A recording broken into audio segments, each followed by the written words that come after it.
परावर्ती क्रिया क्या है और सहज योग किसे कहते हैं।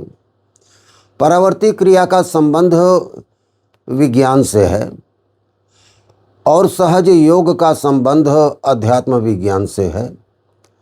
पहले हम परावर्ती क्रिया की व्याख्या करते हैं। परावर्ती का अर्थ होता है बार बार आवृत्ति होना। इसे पुनरावृत्ति क्रिया भी कहते हैं। जीव विज्ञान में इसका बहुत महत्व है। मुझे याद आता है, बहुत पहले की बात है, उस समय हम लोग हाई स्कूल विज्ञान वर्ग के विद्यार्थी हुआ करते थे। आदित्य नारायण राजकीय इंटर कॉलेज चकिया की ये घटना है। वहाँ हमारे दो विद्वान गुरु थे, आन मोहम्मद खान सर और पंडित चंद्रकांत उपाध्याय जी। दोनों जीव विज्ञान के बहुत बड़े ज्ञाता थे। उनको मैं सादर नमन करता हूँ। उन लोगों के द्वारा दिए गए ज्ञान का ही यहाँ उद्घाटन मैं करने जा रहा हूँ, उनका वंदन करते हुए। परावर्ती क्रिया का संबंध जीव विज्ञान से है और इसे बड़े सहज ढंग से उन लोगों ने समझाया था और वो बात आज तक दिमाग में भरी हुई है। बताया था हमारे गुरुदेव ने कि शरीर, मानव शरीर एक राष्ट्र है, देश है, और देश को चलाने के लिए एक राजा की आवश्यकता पड़ती है और राजा मस्तिष्क है। राजा जहाँ निवास करता है उसे राजधानी कहा जाता है। राजधानी की रक्षा करने के लिए एक किला बनाया जाता है ताकि वह राजा और राजधानी सुरक्षित रह सके। प्रकृति ने खोपड़ी के कठोर आवरण के अंदर इस दिमाग राजा को सुरक्षित रखा है। हजारों लाखों अरबों नाड़ियां हैं चेतना की, जो एक एक लोगों का नियंत्रण करती हैं। कहते हैं 2 खरब से ज़्यादा नाड़ियां हैं। इसी को सहस्रदल कमल कहा गया है अध्यात्म में। इस मस्तिष्क की सहायता करने के लिए प्रधानमंत्री की ज़रूरत पड़ती है। तो जो सुषुम्ना नाड़ी है, जिसको स्पाइनल कार्ड कहते हैं, इसके सहायता में इड़ा और पिंगला नाड़ियाँ भी होती हैं। ये सुषुम्ना प्रधानमंत्री का कार्य करती है। रोज़मर्रा की ज़िंदगी के जितने भी कार्य हैं सब सुषुम्ना से संचालित होते हैं। नए अनुसंधान, नए गुणों को सीखने की क्रियाएं ही केवल मस्तिष्क करता है।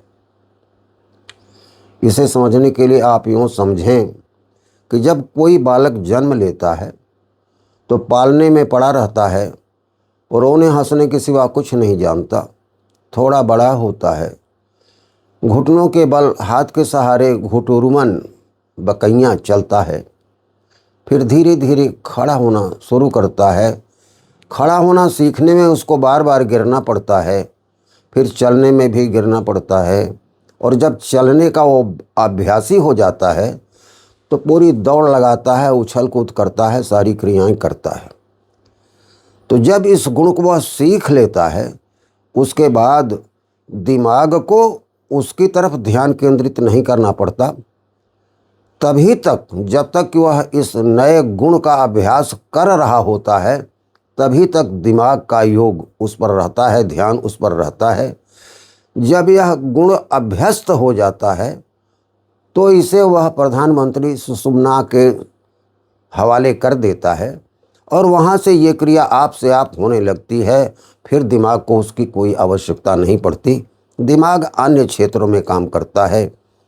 अगर रोज़मर्रा के कामों को यह दिमाग राजा देखने लगे तो मनुष्य के जीवन की कोई प्रगति ही नहीं हो सकती, सामान्य कार्य ही नहीं हो सकता। तो परावर्ती क्रिया अर्थात जो अभ्यस्त क्रियाएं हैं आप से आप होने लगती हैं और उसका संचालन या नियंत्रण सुषुम्ना करती है, जिसमें सहायक इड़ा और पिंगला नाड़ियाँ आदि होती हैं। इसकी विवेचना तो अध्यात्म वाले क्षेत्र में की जाएगी। यहाँ ये बताना हम चाहते हैं कि जब कोई आदमी किसी कार्य को सीखना चाहता है, गुण को सीखना चाहता है, उस समय परेशानी होती है और दिमाग लगाना पड़ता है, एक एक बात पर ध्यान केंद्रित करना पड़ता है। लड़के का उदाहरण दिया, लड़का बड़ा हुआ, उसने साइकिल चलाना शुरू किया। तो जब कोई व्यक्ति साइकिल सीखना शुरू करता है तो उसके हाथ हैंडल पर हैं, पाँव पावदान पर है, अगल बगल हम गिर न जाएं इस पर ध्यान है। चढ़ करके वो चलाना सीखता है लेकिन बार बार गिरता है, क्योंकि कभी उसका ध्यान हाथ पर और कभी पाँव पर जाता है। लेकिन जब वही चलाना सीख जाता है, अभ्यस्त हो जाता है, तो दो आदमी साइकिल पर सवार होकर के आराम से साइकिल चलाते हुए चलते हैं और आपस में बातें भी करते रहते हैं। किसी का के दिमाग का कोई ध्यान ना हाथ पर होता है, ना हैंडल पर होता, ना पाँव पर होता, ना पावदान पर होता, क्योंकि परावर्ती क्रिया जारी हो जाती है और अभ्यस्त होने के बाद ये कार्य दिमाग के क्षेत्र से दूर हो जाता है। सुषुम्ना जो प्रधानमंत्री है, इस कार्य को परावर्ती क्रिया के माध्यम से करना शुरू करती है। इस परावर्ती क्रिया को अंग्रेजी में रिफ्लेक्स एक्शन कहा जाता है। इससे परावर्ती क्रिया या पुनरावर्ती क्रिया कह सकते हैं। इसी तरह से अगर कोई आदमी संगीत सीखना चाहता है वाद्य यंत्रों के सहारे या किसी और के सहारे, तो सीखने में उसको पूरा ध्यान केंद्रित करना पड़ता है, दिमाग पूरा लगाना पड़ता है, मेधा खर्च करनी पड़ती है। और जब वह सीख जाता है तो उसके बाद वह क्रिया अभ्यस्त हो जाती है। उस कार्य को करते रहने के साथ और कार्य भी वो करता रहता है। हारमोनियम का ही उदाहरण आप ले लें। एक हाथ भाथी चलाता है जिससे हवा भरी जाती है, दूसरा हाथ पत्तियों के ऊपर रेंगता है, ऊपर नीचे करके चलता है। सुराखों से हवा निकलती है तो भिन्न भिन्न तरह की आवाज़ें आती हैं, ध्वनि आती है। उन ध्वनियों को 7 भागों में बांटा गया है। वैसे उन ध्वनियों के विभाजन की कोई संख्या खास निश्चित नहीं की जा सकती, अनगिनत हैं। 7 प्रमुख हैं, सारे गा मा प ध नि, ऐसे करके है। ये क्रियाएं आप से आप होने लगती हैं। जब आदमी सीखता है हारमोनियम बजाना, उस समय तो पूरे दिमाग को लगाना पड़ता है। जब गाना सीख जाता है, बजाना सीख जाता है, तो एक हाथ और उसकी अंगुलियां स्वाभाविक ढंग से पत्तियों पर चलती हैं और हाथ भाथी को चलाता रहता है। दिमाग को सोचना नहीं पड़ता। वह आदमी सुंदर सुंदर गीत गाना शुरू करता है और उस गाने के लय को इन ध्वनियों से मिला भी देता है। इसके लिए सोचना नहीं पड़ता, चिंतन नहीं करना पड़ता। ये क्रिया आप से आप होती है।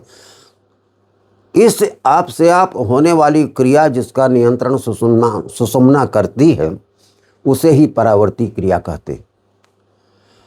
अंग्रेजी में रिफ्लेक्स एक्शन कहा जाता है, पुनरावर्ती क्रिया कहते हैं।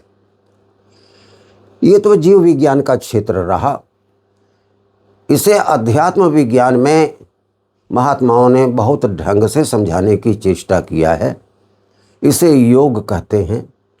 योग का अर्थ होता है आत्मा का परमात्मा से मिलन या जीवात्मा का परमात्मा से मिलन। परमात्मा क्या है?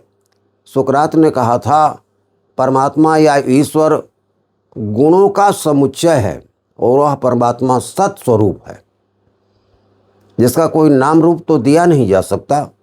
लेकिन उसको समझाने के लिए महात्माओं ने भौतिक जगत के रूपक खड़ा किया है। ये रूपक मिथ्या होते हैं, लेकिन इसके अलावा उन्हें समझाने का कोई रास्ता नहीं है। महात्माओं ने उसी के माध्यम से उसको समझाया है। ये जीवात्मा जब उस परमात्मा से मिलन करती है, योग करती है, उसी का नाम योग है। अध्यात्म दर्शन में आत्मा और परमात्मा के बीच जो माया का मिथ्या का आवरण है, इस आवरण को भेद करके ही आत्मा का परमात्मा से मिलन होता है। इस क्रिया को योग कहा जाता है। यह योग की क्रिया जितना ही आसान हो जाए, साधना उतना ही ज़्यादा सफल होती है। साध्य परमात्मा है, साधक भक्त है, जीवात्मा है, योग के द्वारा वह मिलना चाहती है। महात्माओं ने अपने अपने ढंग से इसकी व्याख्या किया है।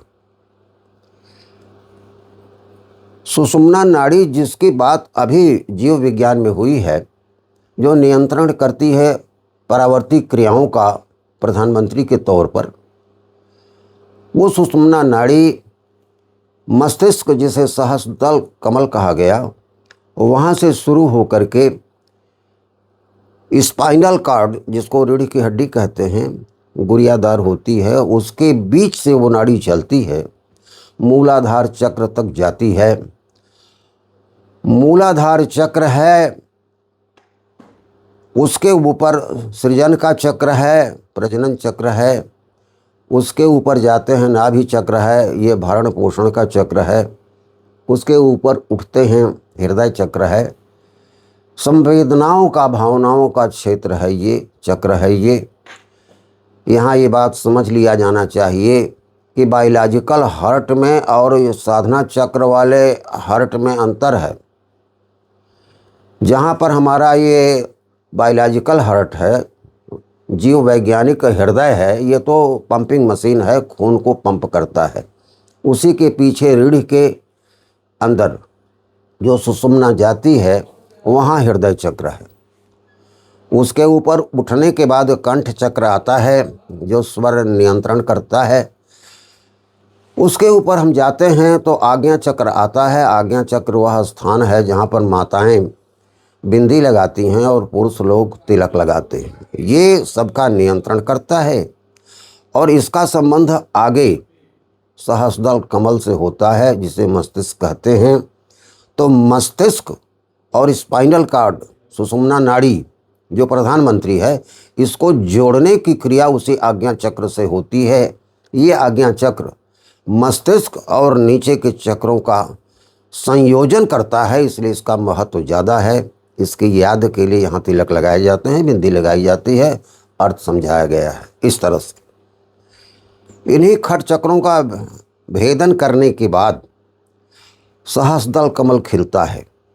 मूलाधार चक्र, सृजन वाला चक्र, नाभि चक्र, ये जितने भी चक्र हैं, ये पावर स्टेशन हैं, चेतना के, संवेदना के, प्राण ऊर्जा के। इनके द्वारा नियमित क्षेत्रों में ऊर्जा का संचार होता है, संवेदना का संचार होता है। ये संयमित ढंग से हो तो सहस्रदल कमल खिलता है। मूलाधार चक्र के साधने के बाद सृजन चक्र की साधना, फिर नाभि चक्र भरण पोषण की साधना, फिर हृदय चक्र की साधना, फिर कंठ चक्र की, और फिर हम आज्ञा चक्र पर पहुँचते हैं। इसी को खट चक्र भेदन कहा गया है। ये बात आसान है, लेकिन हम लोगों ने जीवन उल्टा जीना शुरू कर दिया है, इसलिए हमारे लिए कठिन हो जाती है। आज्ञा चक्र के सही हो जाने के बाद उसका संबंध मस्तिष्क राजा, जिसकी व्याख्या जीव विज्ञान में की गई है, उससे होता है। वो अनगिनत नाड़ियों, खरबों नाड़ियों, अरबों नाड़ियों, जिसे यहाँ सहस्रदल कमल कहा गया है, उससे उसका जुटाव होता है। जब सभी सही ढंग से काम करते हैं तो सहस्रदल कमल खिल उठता है। खिलने का मतलब है आनंद की प्राप्ति, अत्यंत आनंद की प्राप्ति, जिसे सच्चिदानंद कहा गया है। सच्चिदानंद का अर्थ होता है सत का निवास चित्त में हो जाए तो जो आनंद मिलता है वह सच्चिदानंद है, वह परमात्मा का स्वरूप है। यही जीवात्मा का परमात्मा से मिलन है, यही योग है। यह क्रिया सहज योग के माध्यम से बड़े आसानी से हो सकती है, लेकिन हमारी जीवन प्रणाली उल्टी हो गई है, इसलिए हम लोगों ने इसे कठिन बना लिया है। यहाँ हम महात्मा कबीरदास जी की बात कर रहे हैं और यहीं पर बात को समाप्त करने की भी कोशिश करेंगे। महात्मा कबीरदास के बारे में आप सब जानते हैं। नीरू और नीमा नाम करके गरीब जुलाहा दंपति थे। इनके पाए हुए दत्तक पुत्र थे कबीरदास। गरीबी में ज़िंदगी बीती, पढ़ा लिखा कुछ नहीं, जुलाहे का काम ये करते थे, करघा कपड़ा बिनना और उसे बेचना, यही इनके परवरिश का साधन था। माँ बाप के साथ इन्होंने भी यही चीज़ सीखा। पढ़े लिखे तो थे नहीं, लेकिन अध्यात्म का ज्ञान पराकाष्ठा पर था। जिस ज्ञान के बारे में, जिस अध्यात्म ज्ञान के बारे में, जिस योग के बारे में, जिस सत्य तत्व के विवेचना के बारे में, जिसकी परिभाषा हो ही नहीं सकती, अवर्णनीय है, कबीर साहब ने बड़े सरल ढंग से उसे प्राप्त करने का सहज योग मार्ग बताया है।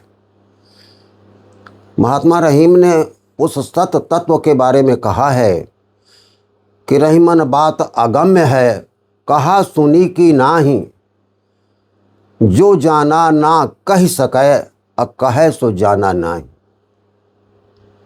अब इससे आप अच्छी तरह से समझ सकते हैं कि वो बात कैसी है।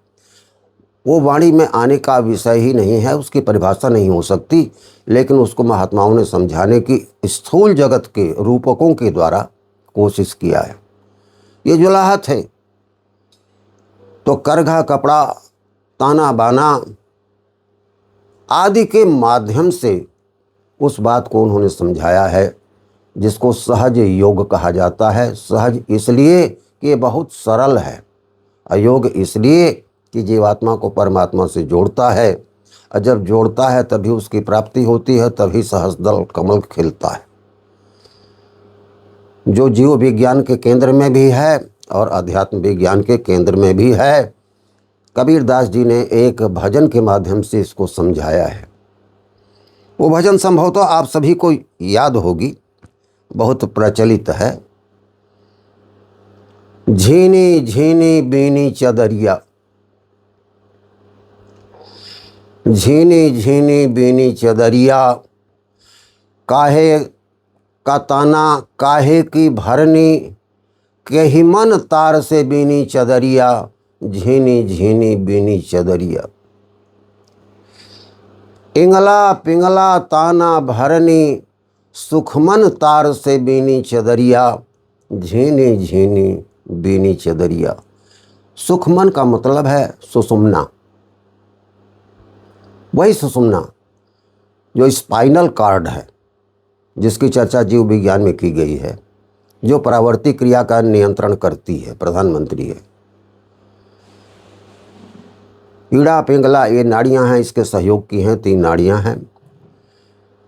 इसके लिए उन्होंने कहा है कि ताना और बाना उस कपड़े का क्या है, इंगला और पिंगला हैं, और धागे क्या हैं, सुषुम्ना है। मूल तत्व तो वही है। काहे का ताना काहे की भरनी, काहे के तार से बीनी चदरिया, झीनी झीनी बीनी चदरिया। ये चादर क्या है? चादर मानव शरीर है। इस शरीर को परमात्मा रूपी जुलाहे ने बड़े जतन से बीना है और बिन करके हम सबको समर्पित किया है। देवता को समर्पित किया, आदमी को किया है, मुनियों को किया, ऋषियों को किया, सबको किया है। कौन इसको पवित्र ढंग से बना करके इस चादर को मालिक को सौंप देता है, वही सिद्ध पुरुष है। सहज योग उसी का साधता है, वही निर्वाण को प्राप्त करता है, वही मोक्ष को प्राप्त करता है, जिंदे जी प्राप्त कर लेता है। कबीर साहब कहते हैं,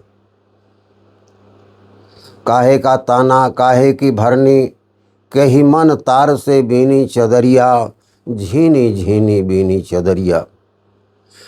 इंगला पिंगला ताना भरनी, सुखमन तार से बीनी चदरिया, झीनी झीनी बीनी चदरिया।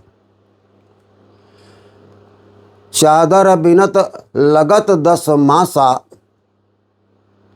10 मास में बच्चा गर्भ से बाहर आता है, उसी का उल्लेख। चादर बिनत लगत 10 मासा, बड़े नेह से बीनी चदरिया। साहब मोर जुलाहा नागर, रच रच रच कर दीन्ही चदरिया, झीनी झीनी बीनी चदरिया। कबीर साहब कहते हैं, इस चादर को बिनने वाला जुलाहा हमारा गुरु साहब है, जिसने बहुत नेह से रच करके इस चादर को बीना है और बीन करके हमको आपको दिया है। साहब मोर जुलाहा नागर, रचि रचि नेह से दीन्ही चदरिया। और हुआ क्या? सबको दिया, सुर नर मुनि सबको दिया। और सबने क्या किया? मैला कर दिया। और कबीरदास जी कहते हैं कि जो भक्त हैं, साधक हैं, योगी हैं, निष्काम कर्म योगी हैं, सहज योगी हैं, वही उस चादर को ज्यों का त्यों देते हैं, वापस करते हैं परमात्मा को। उन्हीं का जीवन सफल है। कह रहे हैं, साहब मोर जुलाहा नागर, रचि रचि नेह से दीन ही चदरिया, सोई चादर सुर नर मुनि ओढ़्यो, सोई चादर सुर नर मुनि ओढ़्यो, ओढ़ी के मैली कीन्ही चदरिया, झीनी झीनी बीनी चदरिया। सबने उस मालिक की दी हुई चादर को गंदा कर दिया, माया में फंस गए, आवरण को पार करके वहाँ तक पहुँच नहीं पाए, सहस्रदल कमल तक नहीं पहुँच पाए। तो जीवात्मा का परमात्मा से मिलन नहीं हुआ। जब मिलन नहीं हुआ तो सच्चिदानंद की प्राप्ति कैसे होगी? क्योंकि हमने उस चादर को गंदा कर दिया। और अंत में वो कहते हैं, दास कबीर जतन करी ओढ़ी, ज्यों की त्यों धरी दीन्ही चदरिया, झीनी झीनी बीनी चदरिया। बिरला कोई भक्त होता है जो सहज योग के द्वारा सहस्रदल कमल तक पहुंचता है, उसे सच्चिदानंद की प्राप्ति हो जाती है। वही कह सकता है कि हे मालिक, तुम्हारी इस चादर को हमने मैला नहीं किया, जैसा दिया था वैसा हमने वापस कर दिया। ये सहज योग कहलाता है। सहज का अर्थ सरल होता है अध्यात्म के विद्या में, और ये सबसे ज़्यादा कठिन लगता है। खट चक्र भेदन, कुंडलिनी जागरण, ऐसी ऐसी बातें सुनकर के लोग बड़े आश्चर्य में पड़ जाते हैं। लेकिन ये चीज़ें तो सहज हैं।